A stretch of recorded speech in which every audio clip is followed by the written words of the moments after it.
Welcome to Shreya's UPSC campus. In this video, I cover the second part of English East India Company. This video cover concept as well as PYQs of related topics. So we start with the very first topic, which is shift to South India. So जो British east India company थी उसका mindset south India में कैसे shift हुआ वो इस particular topic में हम देखेंगे. सो इन 1632 गोल्डन फरमान, फरमान का मतलब होता है राइट्स. ओके, तो इन 1632 उन लोगों को गोल्डन फरमान दिया गया था. किसके द्वारा दिया गया था? ये दिया गया था सुल्तान ऑफ गोलकोंडा. गोलकोंडा का जो सुल्तान था उसके थ्रू 1632 में गोल्डन फरमान दिया गया था ईस्ट इंडिया कंपनी को. ओके, और इस गोल्डन फरमान और इस गोल्डन फरमान मीन्स राइट के अंदर क्या था? दे हैव राइट, या फिर आप बोल सकते हो they allowed to trade freely at Golconda ports. बस उन लोगों को क्या देना होता था? उन लोगों को 500 मतलब देखो, उन लोगों को केवल जो ब्रिटिशर्स थे उन लोगों को केवल 500 पगोडास एक तरीके की करेंसी होती है, कॉइन्स होते हैं जो गोलकोंडा के किंग था उसको देना होता था. ओके, 1639 में मद्रास, अब ये सबसे इम्पॉर्टेंट है, 1639 में इन लोगों ने मद्रास में सेटलमेंट बनाया था अपना. कैसे? France day got permission. अब फ्रांस डे परमिशन लेता है किससे? Ruler of Chandragiri. अब देखो ये चंद्रगिरी का रूलर था कौन? विजयनगर साम्राज्य का एक रूलर था. मतलब विजयनगर साम्राज्य में एक चंद्रगिरी जगह थी, वहाँ का रूलर था. ठीक है, उस रूलर ने मद्रास जो प्लेस है उसको लीज पर दे दिया था. लीज होता है rent for a long term. उस लीज का मतलब ये होता है, तो लीज पर दे दिया था रूलर ने ब्रिटिशर्स को वो लैंड. ओके, और इसका रेंट ये था कि जितना भी रेवेन्यू जितना भी ये रेवेन्यू कमाया करेंगे उसका 50% रूलर को जाया करेगा. और ओके, सो उन लोगों का बस यही रेंट था कि जितना भी रेवेन्यू वो कमाएंगे उसका 50% दे देना होता था उन लोगों को. ओके, 50-50 का रखा था rent.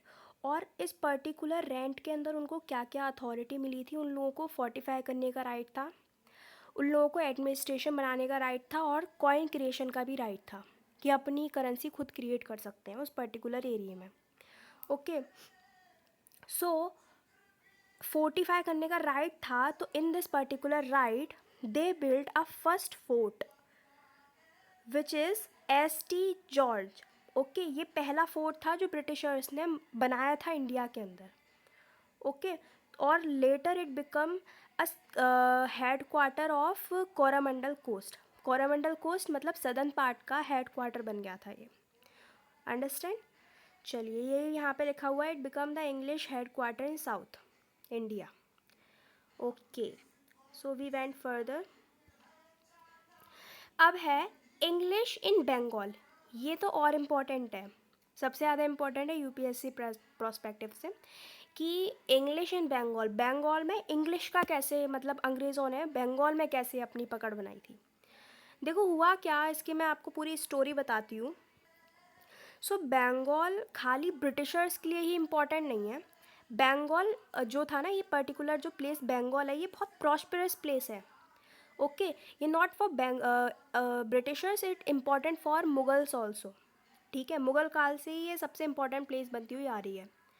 Important for commercial and political centre. यहाँ पर इंडिया का सबसे ज़्यादा बेस्ट टेक्सटाइल्स मिलता था. That's why it was a important place. ठीक है, सो इसको मतलब इसके ऊपर अपनी पकड़ बनाने के लिए 1651 के अंदर जो ब्रिटिशर थे उन लोगों ने शाह सूजा से परमिशन ली थी कि वो बंगाल के अंदर ट्रेड कर सके और फैक्ट्री खोल सके हुगली के अंदर. ठीक है, परमिशन ली थी ऑनली. ठीक है, और शाह सूजा ने परमिशन दे भी दी थी. ठीक है, शाह सूजा कौन था? शाह सूजा एक्चुअली प्रिंस था, मुगल प्रिंस था. ठीक है, तो शाह सूजा से इसने परमिशन ले ली. ठीक है, दैट्स इट. और उसको परमिशन मिल गई। फिर क्या हुआ, अब इसके बाद परमिशन मिलने के बाद कुछ समय बाद एक कॉन्फ्लिक्ट हुआ विद मुगल। किसका? ब्रिटिशर्स का मुगल के साथ कॉन्फ्लिक्ट हुआ। अब ये कॉन्फ्लिक्ट हुआ कैसे? देखो, परमिशन लेने के बावजूद भी वहाँ पर बंगाल में जैसे इंडिया से सामान उठाया, कहाँ पे ब्रिटिशर्स ने इंडिया से सामान उठाया और बाहर जाके बेच दिया।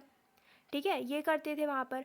बट बीच में कुछ कस्टम ऑफिसर्स जो थे वो उन लोगों से टोल टैक्स लेते थे।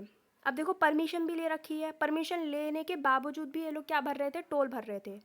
तो इससे ये इन लोगों को इससे प्रॉब्लम थी। तो ये ठीक है, प्रॉब्लम थी तो उन लोगों ने क्या किया कि वहाँ पे मतलब ब्रिटिशर्स ने एक बंगाल के लिए गवर्नर मतलब बनाया था जिसका नाम था William head. Okay, William head जो था वो मुग़ल गवर्नर के पास गया, जो बंगाल का मुग़ल गवर्नर था उसके पास गया। ठीक है, वही प्रॉब्लम लेके कि भाई हमने परमिशन ले रखी है फिर भी ये टैक्स मांग रहे हैं हमसे, टोल मांग रहे हैं। तो उसने उस पर कोई रेस्पॉन्स दिया नहीं। सो इसी पर्टिकुलर टॉपिक की वजह से कॉन्फ्लिक्ट क्रिएट हुआ। ये जो कॉन्फ्लिक्ट हेडिंग लिखी है ना, कॉन्फ्लिक्ट विद मुगल इन बंगाल, इसी वजह से कॉन्फ्लिक्ट क्रिएट हुआ था। इसकी बैकग्राउंड स्टोरी मैंने आपको बता दी है। It's not that important, but year वगैरह याद कर लेना, इस वजह से मैंने वो स्टोरी इसमें इंक्लूड नहीं की है। ओके, तो ये चीज़ हुई थी। चलो, अब हुआ क्या था कॉन्फ्लिक्ट में? हुआ क्या, 1686 में मुगल अटैक हुगली। ठीक है, मुगल्स ने हुगली पर अटैक किया, जो कि परमिशन ली थी, जिस जिस जगह की फैक्ट्री बनाने के लिए परमिशन ली थी वहीं पे मुगल्स ने क्या किया? अटैक किया। ठीक है, और इंग्लिश ने क्या किया? इंग्लिश ने जो इम्पीरियल फोर्ट था थाना का, वो उसको कैप्चर कर लिया। ठीक है, एक तरीके से लड़ाई टाइप की छिड़ गई कि भाई उन लोगों ने ये, मुगल्स ने ये किया और ब्रिटिशर्स ने ये किया। ठीक है, रिजल्ट में क्या हुआ? मुगल तो जीत गए और ब्रिटिशर्स हार गए। तो इंग्लिश डिफीटेड, और सब पूरे इंग्लिश को, पूरे अंग्रेज़ों या ब्रिटिशर्स को बंगाल से बाहर निकाल दिया। ठीक है, अब हम आगे चलते हैं। अब यहाँ पर सबसे इंटेलिजेंट पर्सन आता है और यही टर्निंग पॉइंट होता है ब्रिटिशर्स का, जो कि है जॉब कार्नोक। ये जॉब कार्नोक क्या करता है? टर्निंग पॉइंट क्रिएट कर देता है। ठीक है, ये कौन है? ये कंपनी का एजेंट है और ये बहुत पीसफुल एजेंट है। ये लड़ाई झगड़े पे बिलीव नहीं करता, ये नेगोशिएशन पे बिलीव करता है। सो ही स्टार्ट नेगोशिएशन विद मुगल्स। ठीक है, 16 फरवरी 1690 की बात है। इसके इतनी मैनिपुलेटिंग स्किल्स के थ्रू मुगल्स को भी लगा कि भाई ब्रिटिशर्स आर गुड, तो उन लोगों ने एक ट्रिटी साइन कर दी। ठीक है, और 1690 के अगस्त 1619 के अंदर ही इंग्लिश गॉट जो उन लोगों को मतलब सूतानूती। सूतानूती एक प्लेस है, ठीक है, बंगाल के अंदर ही प्लेस है सूतानूती, वो इन लोगों को मिल गई फैक्ट्री इस्टेब्लिश करने के लिए। और 1691 के अंदर इन लोगों को फरमान मिल गया, या फिर आप बोल सकते हो वही फरमान, राइट। ठीक है, परमिशन मिल गई ट्रेड फ्रॉम मतलब बंगाल से ट्रेड करने की परमिशन मिल गई इनको। ठीक है, और आगे फर्दर चलते हैं हम। अब यहाँ पर है second most important topic, which is birth of Calcutta. अभी अब कलकत्ता का बर्थ हुआ कैसे? यहाँ पर भी बहुत इम्पॉर्टेंट यहाँ से शुरू होती है एक चीज़ कि ज़मींदार रिवॉल्ट। ये ज़मींदार रिवॉल्ट में था क्या, उसकी मैं आपको ब्रीफ स्टोरी बताती हूँ। कि एक शुभा सिंह जो था उसका मुग़ल के साथ एक रेबल था, मतलब एक लड़ाई टाइप की छिड़ गई थी, एक विवाद टाइप का हो गया था मुगल्स के साथ। और इंग्लिश जो अंग्रेज थे उन लोगों के पास चॉइस थी, वो या तो जो ये शुभा सिंह है उसके राइवलरी में उसकी हेल्प करें, उसका साथ दें, या मुगल्स का साथ दें। तो इन लोगों ने मुगल्स की हेल्प करना मतलब मुगल्स की हेल्प करना चुना। ठीक है, और इस पर्टिकुलर डिसीज़न के थ्रू मुग़ल जो थे वो इस पर्टिकुलर डिसीजन से खुश होकर इसको रिवॉर्ड दे रहे थे। और रिवॉर्ड में उसको ज़मींदारी, मतलब आप ज़मींदारी का मतलब होता है लैंड रेवेन्यू। ठीक है, लैंड। तो ज़मींदारी मिली किसकी? 3 विलेजेस की। और वो 3 विलेजेस सबसे इम्पोर्टेंट याद रखना, वही सूतानूती, गोविंदपुर और कालिका था। ठीक है, इन 3 विलेजेस से मिलकर ही हमारा जो कोलकाता है प्रेजेंट में वो बना है। तो ये बोला जाता है भाई कि ये जो हमारा ब्रिटिशर था ना, अभी जस्ट मैंने आपको बताया था जॉब का, ये क्या बोला जाता है, it was a founder of Kolkata. ठीक है, चलिए और फर्दर आगे बढ़ते हैं। अब यहाँ पर है बॉम्बे की स्टोरी। ये याद रखने वाली चीज़ें हैं, इंपॉर्टेंट चीज़ें हैं, तो इस वजह से मैं आपको इसको ब्रीफली बिल्कुल डिटेलली स्टोरी बता रही हूँ, और जो इंपॉर्टेंट पॉइंटर्स हैं वो यहाँ पर लिखे हुए हैं, वो आप पढ़ भी सकते हो। ठीक है, चलिए बॉम्बे स्टोरी में क्या था, ये छोटी स्टोरी है बट इम्पॉर्टेंट है। देखो इसमें हुआ क्या, बॉम्बे कैसे मिला भाई इन लोगों को। बॉम्बे, देखो बॉम्बे कैसे मिला उसकी कहानी बता रही हूँ अब मैं। 1662 की बात है। अब देखो यहाँ पे क्या था, कॉन्टेम्प्ररी इसी पर्टिकुलर टाइम में फॉरेन में, ठीक है, यूरोप में कैसे, मतलब ब्रिटिशर्स क्या क्या चल रहा था वो ज़रा देखते हैं। देखो वहाँ का एक किंग था चार्ल्स सेकंड, उसने मतलब पुर्तगाल की एक प्रिंसेस से मैरिज की थी। ठीक है, उसका नाम आई थिंक क्वीन ब्रिगेंजा था। उसके साथ उसने मैरिज की थी, और मैरिज में डाउरी के रूप में उसको बॉम्बे मिला था। एक्चुअली पहले बॉम्बे जो था वो पुर्तगीज़ के अधीन था, पुर्तगीज़ के पास ही था बॉम्बे। ठीक है, और पुर्तगीज़ ने डाउरी के रूप में बॉम्बे किसको दे दिया, चार्ल्स सेकंड को दे दिया। चार्ल्स सेकंड कहाँ का था, इंग्लैंड का था। आई बस समझ में। अब इंग्लैंड ने क्या किया, ये बहुत इजीली मिली थी इन लोगों को। इंग्लैंड ने क्या किया, इंग्लैंड ने बॉम्बे को रेंट कर दिया, किसको, ब्रिटिशर्स को, है ना, ईस्ट इंडिया कंपनी को बॉम्बे को रेंट कर दिया। ठीक है, अब रेंट, बस रेंट बहुत छोटा सा था, और रेंट वो क्या था, मतलब उन लोगों को 10 पाउंड पर ईयर देने होते थे। ठीक है, मतलब इतना इतना इन लोगों को रेंट देना होता था एक साल के अंदर।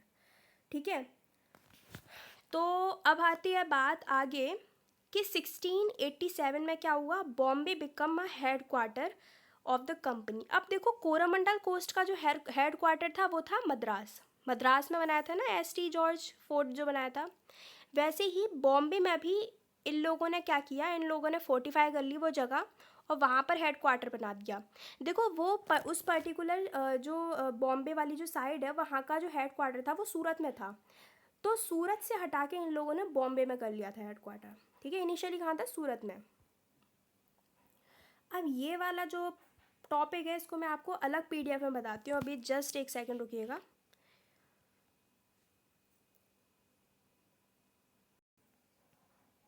सो यहाँ पे अनदर सबसे इम्पॉर्टेंट टॉपिक जो कि है फर्रुखशियार्स फरमान 1717। ठीक है, फरमान का जैसे मैंने आपको जस्ट अभी मतलब बताया था, इसका मतलब होता है राइट। ठीक है, फर्रुखशियार क्या था, एक मुगल एम्परर था। अभी जस्ट मैं आपको बहुत डिटेल में इस पर्टिकुलर टॉपिक को पढ़ाऊंगी। देखो फर्रुखशियार वॉज अ मुगल एम्परर। कौन था फर्रुखशियार, एक मुगल एम्परर था। ही बिकम एम्परर इन 1713। 1713 में ये एम्परर बना था। एक्चुअली उस टाइम जो मुगल एम्पायर था ना वो वीक हो रहा था। सो मुगल एम्पायर वॉज वीक इस समय। ठीक है, emperor depend on nobles and advice, और जो भी जितने भी एम्परर थे, ये जो एम्परर्स जो थे वो नोबल और एडवाइस पर डिपेंड थे कम्प्लीटली। ठीक है, he did not fully understand the damage of, देखो ये इसमें इतनी सेंस नहीं था इस पर्टिकुलर एम्परर के अंदर कि भाई अगर मैं इंग्लिश को इतनी ज़्यादा राइट्स दे दूँगा तो क्या डैमेज, क्या हानि होगी हमारी, ये उसको बिल्कुल भी अंदाज़ा नहीं था। स्पेक्ट्रम का एक पॉइंट है कि फिरोजशाह जो ये किंग था was politically weak and English took advantage of this. ये वीक था इसीलिए इसका एडवांटेज, इसकी फ़ायदा उठाया गया इंग्लिश के थ्रू। ओके, अब देखो यहाँ पर है why did English want a फरमान। अभी अंग्रेज़ों को फरमान चाहिए क्यों था, फरमान ये लेने क्यों गए फर्रुखशियार के पास, ये फरमान हर किसी से मांग क्यों रहे हैं। देखो हुआ क्या, English the English East India company was doing business in India. ठीक है, बस बिजनेस कर रहे थे, ट्रेड कर रहे थे इनिशियली, जैसे आपको पता ही है। By every time they trade दे है, अब देखो ये हर मतलब ट्रेड करने, जब ये ट्रेड करते थे तो इनको हर समय क्या करना पड़ता था, टैक्स पे करना पड़ता था, और सबसे परमिशन मांगनी पड़ती थी। They want a magic letter for emperor से, मतलब इस एक एम्प्रर का, एक किंग का इन लोगों को मैजिक लेटर चाहिए था जो हर किसी के द्वारा माननीय हो। ठीक है, और मैजिक लेटर में हो क्या, उसमें हो कि यू कैन ट्रेड फ्रीली। अब मतलब तुम फ्रीली ट्रेड कर सकते हो, तुम्हें कोई रोकने वाला नहीं है। ठीक है, उस पर्टिकुलर लेटर के अंदर ये हो, है ना। अब यहाँ पर जो मतलब ये जैसे मैंने अभी आपको बताया था जॉन सर्मेंस मिशन, 1715 में जॉन सरमैन मिशन में इसमें क्या हुआ, इंग्लिश वेंट पोलाइट, है ना, मतलब जैसे मैंने जस्ट अभी आपको बताया था कि English went polite messenger name, उस पर्टिकुलर मैसेंजर का नेम क्या था, जॉन सरमैन, टू मुगल एम्परर। देखो इंग्लिश अंग्रेज जो थे वो अब लड़ाई झगड़े में बिलीव तो करते ही नहीं थे, ठीक है, मतलब ये लड़ाई झगड़े में ना बिलीव करके ये लोग नेगोशिएशन में बिलीव करते थे, पोलाइट हो गए थे, ठीक है। He went to Delhi and said, मतलब उसने हेल्प मांगी, पीसफुली ट्रेड करने की उसने हेल्प मांगी, ठीक है। अब स्पेक्ट्रम में ही डिटेल दे रखी है, ज़रा इसको देखना क्या दे रखी है। एम्बेसी सेंड 1715, एम्बेसी को कब सेंड किया गया था, 1715 में किया गया था। किस प्रपोज क्या किया गया था उसको, सिक्योर ट्रेड, देखो उसको ट्रेड प्रिविलेजेस चाहिए थे, रिमूव हरिशमेंट, जो मुगल्स ऑफिशियल जो हरिशमेंट करते हैं उसको रिमूव करने का फरमान दिया था, मतलब फरमान मांगा था, मतलब राइट मांगा था कि भाई इसको रिमूव, इसको जो भी हम पे वो करते हैं हरिसमेंट करते हैं इसको हटाया जाए, करप्शन जो करते हैं वो उसको हटाया जाए। एम्परर इशू, अब इन सब को मद्देनज़र रख के जो एम्परर था उसने इशू कर दिया फरमान 1717 के अंदर, ठीक है। और व्हाट इज़ दैट फरमान, अब वो फरमान था क्या वो ज़रा देखो। फरमान फरमान होता क्या उसको देखो, जैसे मैंने अभी आपको बताया ये एक राइट होता है, रॉयल ऑर्डर होता है, written command of emperor, everyone must obey, और इस पर्टिकुलर फरमान को हर कोई ओबे करता है, कोई भी इसको डिनाई नहीं कर सकता। एक तरीके से आप बोल सकते हो ये फरमान क्या होता है, एक एम्परर का ऑफिशियल ऑर्डर होता है, एक रिटन ऑर्डर होता है official, okay. Now what did, अब ये जो किंग था उसने फरमान मतलब क्या दिया था फरमान के अंदर, देखो उसने क्या किया था, उसने 5 मेन प्रिविलेजेस दी थी। सबसे पहली duty free trade in Bengal, ठीक है, जैसे नॉर्मली ट्रेडर जो थे had to pay tax the government, ठीक है, सिंपल, बट मैंने बहुत इजी लैंग्वेज में इसको निकाला है, दैट्स वाई मैं अब इसको बस रीड कर रही हूँ क्योंकि ये हर किसी के समझ में आ सकती है, ठीक है, बिल्कुल चाइल्डिश लैंग्वेज है ये। पर ये जो किंग था वो क्या कहता था कि English can trade in Bengal without paying tax, ठीक है। पहले क्या था, नॉर्मली ट्रेडर्स को, जितने भी इंग्लिश ट्रेडर्स थे उनको क्या करना पड़ता था, गवर्नमेंट को टैक्स पे करना पड़ता था, बट इस पर्टिकुलर राइट के थ्रू, इस पर्टिकुलर फरमान के थ्रू क्या हुआ कि उन लोगों को टैक्स नहीं पे करना पड़ेगा बंगाल के ट्रेड में, ठीक है। इंग्लिश ओनली पे 3000 रुपी पर ईयर, एक फिक्स्ड अमाउंट था कि भाई इंग्लिश को केवल 3000 रुपये पर ईयर पे करने हैं और कोई टैक्स पे नहीं करना, ठीक है। स्पेक्ट्रम, अब देखो यहाँ पे क्या है, Mughal government lost huge revenue, अब देखो मुगल गवर्नमेंट जो रेवेन्यू कमा रहे थे ना उसका बहुत बड़ा चंक जो था वो ख़त्म हो गया था इस पर्टिकुलर फरमान के थ्रू, ठीक है। अब क्या था स्पेक्ट्रम, अब यहाँ पे इम्पैक्ट क्या हुआ, जो स्पेक्ट्रम में लिखे हैं कि इंडियन ट्रेडर सफ़र करने लग गए थे, इंडियन ट्रेडर जो थे वो सफ़र करने लग गए थे, करप्शन इंक्रीज़ हो रहा था और जो नवाब्स थे वो गुस्से में आ रहे थे क्योंकि भाई रेवेन्यू पे बहुत बड़ा खतरा था ये, ठीक है। Right to rent more land around Calcutta, अब यहाँ पर जो तीसरी चीज़ उसने की क्या की कि भाई right to land more land around Calcutta, कि कोलकाता के अराउंड जितना भी लैंड है उसको तुम रेंट कर सकते हो। कैसे, इंग्लिश ऑलरेडी लिव इन कोलकाता, अब देखो इंग्लिश जो थे अंग्रेज पहले से ही कलकत्ता में रहते थे और वो इनका बहुत इंपॉर्टेंट प्लेस भी थी। आगे चल के आप पॉलिटी में एक चीज़ पढ़ेंगे कि मतलब जो बंगाल जो प्रेसिडेंसी है उसको सुप्रीम पोजीशन दे दी गई थी, हर मतलब तीन हमारी इसकी प्रेसिडेंसी थी, बंगाल, मद्रास और बॉम्बे, जैसे अभी क्रिएशन हो रहा है ना यही बहुत आगे तक चलेगा। तो जो बंगाल प्रेसिडेंसी थी उसको सुप्रीम पोजीशन दे दी गई थी, ठीक है, और ये जो दो मद्रास और बॉम्बे को इसके सबऑर्डिनेट बना दिया गया था, तो बंगाल इज़ वेरी इंपॉर्टेंट, ठीक है। So English already live in Calcutta, now emperor allow them you can take more land around Calcutta, अब देखो पहले से ही जो हमारे ये थे क्या बोलते हैं इसको, इंग्लिश जो थे वो पहले से ही कलकत्ता में रहते थे। अब एम्परर ने इस फरमान के थ्रू क्या किया कि you can take more land around Calcutta, ठीक है। इसके रिजल्ट में क्या हुआ, इंग्लिश कंट्रोल बंगाल, इंग्लिश जो है अब वो और ज़्यादा बंगाल पे कंट्रोल कर रहे हैं और स्ट्रेंथन पॉलिटिकल बेस, और पॉलिटिकल बेस को बहुत मजबूत बना रहे हैं, ठीक है। एक तरीके से इसने अपने हाथ से पूरे मतलब नौकर बना दिया अंग्रेज़ों का इंडिया को, ठीक है। एक तरीके से इस तभी मैं इसको बहुत डिटेल में पढ़ा रही हूँ, इंपॉर्टेंट चीज़ है। Duty free trade in Surat, और क्या किया, duty free trade in Surat, Surat में duty free trade.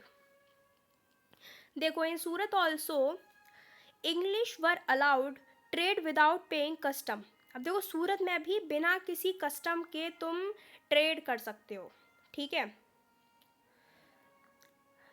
In return English agree to pay 10,000 per year, उसमें 3,000 मांगे थे, इसमें 10,000 मांगे, ठीक है। और ये इंग्लिश ने एग्री भी कर दिया। स्पेक्ट्रम का नोट है, ज़रा देखो, this help English to trade on west coast. अब इस पर्टिकुलर टॉपिक, इस पर्टिकुलर फरमान के थ्रू ये वेस्ट कोस्ट में इन लोगों का ट्रेड बहुत स्ट्रांग हो गया, ठीक है। और आगे देखो और क्या दिया, right to mint coin in at Bombay, भाई सब चीज़ दे दी इसने एक तरीके से। अब देखो यहाँ पे कॉइन बनाने का भी राइट दे दिया बॉम्बे में, ठीक है। कैसे, मिंट कॉइन मीन्स होता है प्रिंटिंग देयर ओन मनी, मतलब अपने खुद के मनी प्रिंट करना, उसको मिंट कॉइन मिंटिंग बोलते हैं, okay. English were allowed to mint coin at Bombay, ठीक है। इंग्लिश मतलब अंग्रेज़ों को अलाउ किया गया था कॉइन बिल्ड करने के लिए, कॉइन बना सकते हैं बॉम्बे के अंदर। यूज़ मुगल एम्प्रस नेम, ठीक है, और उसमें बस मुगल एम्प्रस का नेम यूज़ करना है, तुम अपने कॉइन अपने आप बनाओ, बस मुगल एम्प्रर का नेम यूज़ कर लेना, ठीक है। अब इस पर यूपीएससी के साइड से अगर देखें, कॉइन मिंटिंग साइन ऑफ, सो मतलब इसमें एक तरीके से इसको सुप्रीमिटी मिल रही है, कॉइन मतलब आप एक तरीके से करेंसी को बनाने का राइट दे रहे हो, ठीक है। इन लोगों को आरबीआई की पोजीशन दे दी थी उसने। देखो वाई इज इट कॉल्ड, अब देखो इस पर्टिकुलर क्या बोल सकते हो आप इसको, इस पर्टिकुलर थिंग को मेग्ना कार्टा ऑफ द कंपनी क्यों कहा जाता है। देखो मेग्ना कार्टा का मतलब होता क्या है, मेग्ना कार्टा का मतलब होता है कि मोस्ट इम्पॉर्टेंट राइट पेपर, ठीक है, बहुत इंपॉर्टेंट राइट्स पेपर। ये जो किंग था, इसका जो ये फरमान था, इसी फरमान को मेग्ना कार्टा बोला जाता है। क्यों बोला जाता है, because it give huge power, इस पर्टिकुलर फरमान के थ्रू अंग्रेज़ों को बहुत बड़ी पावर मिल गई थी। It made company very rich, it मतलब एक तरीके से पावरफुल बना दिया था कंपनी को इस पर्टिकुलर फरमान के थ्रू, ठीक है। स्पेक्ट्रम की एक लाइन है, it lead the economic foundation of British rule in India. इस पर्टिकुलर फरमान ने ब्रिटिशर्स का जो इकोनॉमिक राइट था, इकोनॉमिक जो थिंग थी, उसको स्ट्रॉन्ग कर दिया था। अब यहाँ पर दूसरा टॉपिक आता है, merging of two English company 1708। देखो यहाँ पर क्या हुआ, यहाँ पर इस जैसे नाम से ही पता पड़ रहा है, merging of two English company मतलब दो इंग्लिश कंपनी का मर्ज होना। अब वो कैसे मर्ज हुई, क्या हुई है, वो देखते हैं। सबसे पहला, first understand what is company, ठीक है। Company is like a group of trader who put money together, who do business together and share profit and loss, ठीक है, यही होती है company. The first English company 1600 या फिर 16 सेंचुरी में वही क्वीन एलिजाबेथ की चार्टर या परमिशन के थ्रू आई थी, ये जिसको ईस्ट इंडिया कंपनी बोला जाता था। Also it is called old company, ठीक है। इसका एम क्या था, इसका एम केवल ट्रेड करना था इंडिया एंड ईस्ट एशिया के अंदर, ठीक है। This company start factory in Surat, Madras, Bombay and Calcutta, ठीक है। अब इसमें ओल्ड कंपनी में प्रॉब्लम्स क्या थी, देखो सबसे पहली प्रॉब्लम जो थी ओल्ड कंपनी के अंदर, वो थी ओल्ड कंपनी स्लो बिकॉज जो कंपनी के लोग थे वो करप्ट थे, लेजी थे और इनएफिशिएंट थे। इसलिए सब प्रॉब्लम क्रिएट हो रही थी इस पर्टिकुलर ओल्ड कंपनी में, जिसको हम जो क्वीन एलिजाबेथ ने चार्टर के थ्रू परमिशन दी थी। स्पेक्ट्रम में क्या लिखा हुआ है कि company servant did private trade, ठीक है। ये करप्ट कैसे थे, क्योंकि कंपनी के जो सर्वेंट थे वो प्राइवेट ट्रेड कर रहे थे, प्राइवेटली ट्रेड कर रहे थे। Lost money, fail to control office, ठीक है, लूज गुडविल ऑफ इंग्लैंड, मतलब जो इंग्लैंड की जो गुडविल थी उसको लूज कर रहे थे धीरे धीरे करके। रिजल्ट में क्या हुआ, मैनी इंग्लिश ट्रेडर वर अनहैप्पी। ठीक है, देखो अब यहाँ पर हमारा बर्थ होता है इसी पर्टिकुलर चीज़ को रिजॉल्व करने के लिए न्यू कंपनी बनाने का डिसीजन लिया गया 1698 के अंदर। ठीक है, some rich English trader said we will make a better company. ठीक है, अब देखो बर्थ कैसे हुआ न्यू कंपनी का, वो ज़रा देखो यहाँ पर। स्पेक्ट्रम फैक्ट, 1698 में न्यू कंपनी को फाउंड किया गया जिसका नाम था English company trading to East Indies. It is also known as new company. Important now, two companies were fight for same trade. ठीक है, इस पर्टिकुलर चीज़ के, इस पर्टिकुलर कंपनी के थ्रू, इस कंपनी के बाद क्या हुआ कि दो कंपनी फाइट कर रही थी सेम ट्रेड के लिए। ठीक है, why two companies were big, मतलब ये मतलब why two companies was big problem, ये दो कंपनीज बड़ी प्रॉब्लम कैसे क्रिएट कर रही थी। देखो हुआ क्या, इसको तो मैं समझ सकते हो कि इमेजिन करो two brothers fighting for a same shop. ठीक है, जैसे siblings fighting for a same thing. Spectrum problem मतलब कंपटीशन क्रिएट हो गया था, loss of profit, confusion in India, Mughal official, मतलब इस पर्टिकुलर थिंग से प्रॉफिट ख़त्म होने लग गया था एक तरीके से। ठीक है, इंडिया में कंफ्यूजन क्रिएट हो गया था इस ट्रेड के अंदर, और मुगल जो एम्परर थे या मुगल ऑफिशियल्स जो थे वो बहुत अनॉय थे इस पर्टिकुलर थिंग से। सो इसमें हुआ क्या, फेलियर ऑफ नॉरिस मिशन। इसमें क्या था, new company send Norris to Mughal emperor जिसका नाम था, और मतलब औरंगज़ेब के पास एक न्यू कंपनी भेजी गई। ठीक है, जिसका गोल था ट्रेड की परमिशन लेना। ठीक है, ट्रेड करने की परमिशन लेना कि इंडिया में ट्रेड करना है, उसकी परमिशन लेने के लिए भेजा औरंगज़ेब के पास। ठीक है, किसको, नॉरिस को। अब यहाँ पे कुछ रिजल्ट दे रखे स्पेक्ट्रम के, जैसे नॉरिस जो था, देखो औरंगज़ेब एक ऐसा इंसान था जो कभी भी किसी इंग्लिश मर्चेंट को मतलब सहायता नहीं करता था। ठीक है, जो इंग्लिश ट्रेडर के साथ नहीं था कभी भी। तो वैसे ही नॉरिस का जो मिशन था वो फेल हो गया था, मुगल एम्परर मतलब ये बहुत एंग्री एम्परर था, इंग्लिश पोजीशन बिकम वीक। इसका इम्पैक्ट क्या हुआ, इसमें फैक्ट है यूपीएससी का कि failure show weakness of division of English. ठीक है, इंग्लिश गवर्नमेंट, अब देखो इंग्लिश गवर्नमेंट इंटरवेंशंस। ओके, यहाँ पर क्या हुआ, गिव मी द मोमेंट, यहाँ पर हाँ देखो, English government sad stop fighting, मतलब एक तरीके से इंग्लिश गवर्नमेंट भी इनकी दो कंपनीज बनने के बाद अनॉयड थी। तो इन लोगों ने, और इसका रीज़न क्या था, trade was suffering, nation interest जो था वो रिस्क में था। अब ये दो कंपनी मर्ज क्यों हुई, मर्ज का मतलब होता है मिलना। दो कंपनी इन्हीं, क्योंकि देखो एक कंपनी मतलब एक कंपनी भी ज़्यादा ट्रेड करना चाहती थी, उस पर्टिकुलर चीज़ का ट्रेड करना चाहती थी, और दूसरी कंपनी भी वहीं पर ट्रेड कर रही थी, तो वहाँ पे कंपटीशन क्रिएट हो रहा था। इसी चीज़ को ख़त्म करने के लिए इन दोनों कंपनी को मर्ज करने का डिसीजन लिया गया 1708 के अंदर। Finally both companies agree to join hands.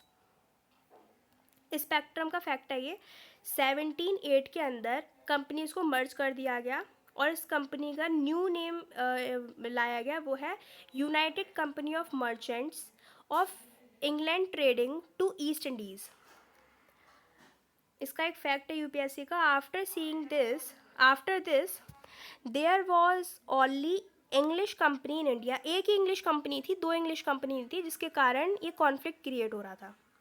Okay, result of the merge, अब देखो इसका क्या रिजल्ट आया, आफ्टर मर्जिंग इंग्लिश जो कंपनी थी, आप बोल सकते हो इंग्लिश ट्रेड स्ट्रांग होता जा रहा था, ठीक है, सिंपल एंड दैट्स इट। ये इम्पॉर्टेंट नहीं है ऐसा। अब करते हैं पी वाई क्यूज़, इन दो पर मतलब इन पर्टिकुलर टॉपिक्स के पी वाई क्यूज़ करते हैं। सो ये सबसे पहला पी वाई क्यू है English factory in South India के ऊपर। यूपीएससी प्रीलिम्स 2012 का है। इसमें दो स्टेटमेंट बेस्ड क्वेश्चन है ये, कि ये जो फोर्ट एस टी जॉर्ज था was a first English settlement in India, ठीक है। ये तो कहाँ पे था, ये मद्रास के अंदर था। Madras become the important settlement because there was, हाँ दोनों ठीक है, एक second. Madras become the important settlement because it had no Mughal, हाँ ये वाला तो ठीक है। Fort S T George was the first English, नहीं फर्स्ट इंग्लिश सेटलमेंट नहीं था, फर्स्ट फोर्ट था, ठीक है। तो ये है हमारा only second was correct. First English factory जो थी वो सूरत के अंदर थी, मद्रास के अंदर नहीं थी। ये यहाँ पर पहला फोर्ट था, it was a first fort not settlement. Madras was outside, okay. Second question है यहाँ पर, कोरोमंडल कोस्ट इम्पॉर्टेंट क्यों है, ठीक है। 2005 का है, UPSC prelims. English East India Company shifted its main focus to Surat from Surat to Madras. इसका रीज़न क्या था, डिक्लाइन ऑफ मुगल, एवे मतलब टैक्स ट्रेड ऑफ कोरोमंडल, हाँ ये वाला ठीक है। Better naval protection by British navy, D है प्रेशर ऑफ डच, देखो यहाँ पे बी वाला ठीक है। यहाँ पर क्या था, टेक्सटाइल ट्रेड एवेबिलिटी, मतलब टेक्सटाइल ट्रेड एबल था यहाँ पे, इस वजह से यहाँ पर एक तरीके से माइंड सेट शिफ्ट हुआ था इंग्लिश मर्चेंट्स का मद्रास के साइड में। यहाँ पर हाँ वही लिखा हुआ है, textile was the backbone. Okay next question पे चलते हैं। क्वेश्चन नंबर थर्ड अभी नीचे है, ये है ये फिर से फोर्ट एस टी जॉर्ज के ऊपर है, UPSC prelims 2003। Fort S T George was establish by English East India company. कब इस्टेब्लिश हुआ था ये कब हुआ था, 1639 के अंदर। ये तो बहुत ईजी क्वेश्चन था, ईयर वाइज क्वेश्चन है ये तो। अब ये है English versus Dutch in South India.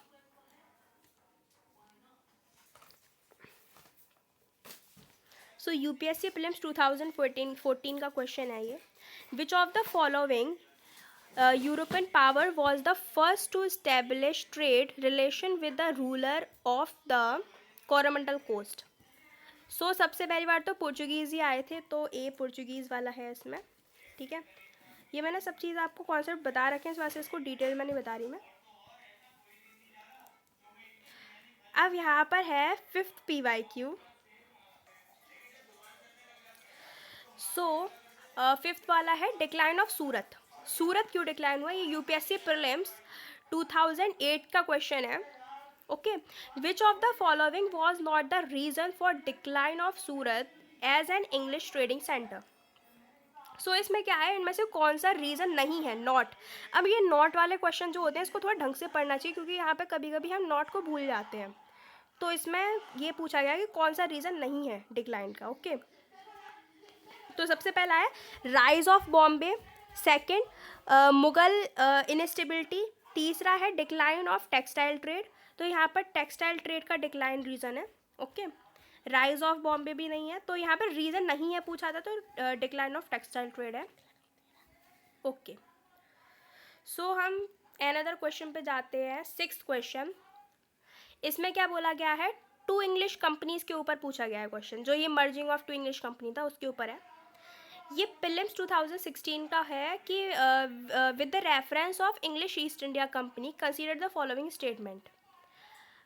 Arrival English company was formed in 1698, पहला स्टेटमेंट। दूसरा स्टेटमेंट है बोथ कंपनीज वॉज मर्ज्ड इन 17, अभी जस्ट मैंने कॉन्सेप्ट बताया था, इसमें दोनों ही पॉइंटर्स ठीक है, तो सी कि arrival of company was formed, हाँ। सेवेंथ क्वेश्चन है नेम आफ्टर, अब देखो जो नेम पढ़ा था मर्जिंग के बाद, उसके ऊपर क्वेश्चन भी पूछा गया, after the merge of two trading companies in 1708 the company was called, उसको क्या बोला जाता था, इसको बोला जाता था United Company of Merchant of England Trading to East Indies. ठीक है, ये तो अभी जस्ट बताया था मैंने। ये क्वेश्चन है हमारा 8th question, reason of merge. मर्ज करने का क्या रीज़न था, वही था कि कॉन्फ्लिक्ट क्रिएट हो रहा था दोनों कंपनीज़ के बीच में, तो वही चीज़ है। यहाँ पर क्या है कि टू कंपनीज़ को मर्ज करने का मेन ड्यू क्या था, तो यहाँ पर था फाइनेंशियल क्राइसिस और एंड कंपटीशन इन इंग्लैंड, है ना, कंपटीशन क्रिएट हो रहा था, तो इस वजह से मर्ज कर दी गई थी। सेकेंड है बॉम्बे इंपॉर्टेंट क्यों है, इसके ऊपर भी क्वेश्चन पूछा गया है। प्रीलिम्स 2007 का क्वेश्चन है ये, Bombay become the head quarter of English East India company. ये जो कंपनी थी, इसकी हेड क्वार्टर बॉम्बे को कब बनाया गया था, ये बनाया था 1687 के अंदर। And there was a question, ये क्रोनोलॉजिकल क्वेश्चन है कि पहले कौन सा था फिर कौन सा। सो यहाँ पर है, देखो सबसे पहला है इस्टेब्लिशमेंट ऑफ, जो ये जॉर्ज फोर्ट, सबसे पहले जॉर्ज फोर्ट बना था। दूसरा formation of rival of companies, merging of, देखो सबसे पहले तो फोर्ट ही बना था मद्रास के अंदर, ठीक है, एसटी फोर्ट, जो कि 1639 के अंदर था। फिर राइवल कंपनी जो थी वो 1698 के अंदर थी, ठीक है, इसके बाद आई थी। फिर उसके बाद जो दो कंपनी मर्ज हुई थी वो 1708 के अंदर हुई थी। तो ये है एक और A option. So that's it in this video. Thank you for watching.